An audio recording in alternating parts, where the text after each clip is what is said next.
کێشەی کەمی کارەبای نیشتیمانی لە عێراق یەکێکە لە کێشە سەرەکیەکان کە لە ماوەکانی ڕابردوو کابینەیەک لە دوای یەکەکانی عێراق نەیانتوانیوە چارەسەری بکەن.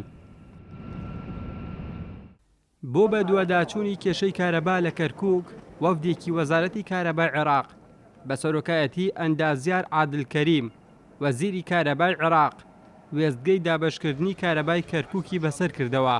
دوو محەتەمانەیەک کۆنە کاتی خۆی بەجیان هێشتووە، کاریتیان نەکراوە، دواکەوتون بەشێکی بەهۆی ئیرهابەوە، بەشێکی بەهۆی دواکەوتن و موازنەوە بۆ کاری گەورەی کار دەکەیت.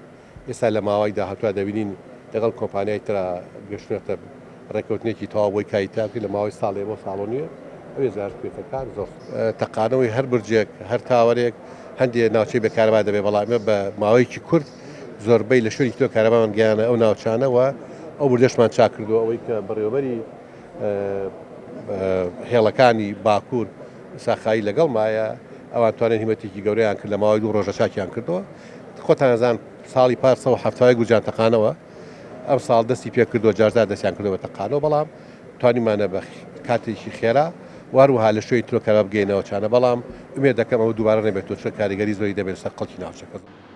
خراپی دۆخی کارەبای نیشتیمانی لە ڕابردوودا نیگەرانی گوندنشینانیشی لە سنووری پارێزگای کەرکووک لێکەوتبووەوە. بەو پێیەی کەمی کارەبا کۆسپی بۆ بواری کشتتوکاڵی دروست کردووە. کارەبایەکی زۆر خراپماندنیە.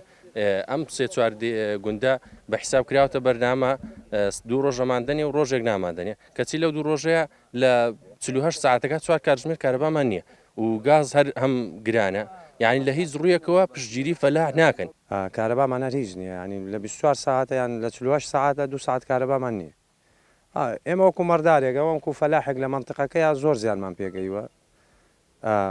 خەڵکی منتقەکەش ینی بڵین ئەوەی بڵین زراعەت و شتی وای هەیە ئەوی شەرزیانی زۆری پێگەیوە.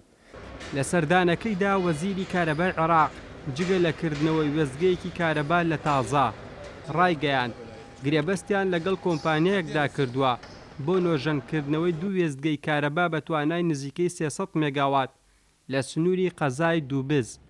بە پێی لێکدانەوەکانی وەزارەتی کارەباش دەستێکی دەرەکی هەوڵ دەدات پشێویە سیاسیەکانی عێراق بقۆزێتەوە بۆ پەکخستنی سیستەمی کارەبای عێراق.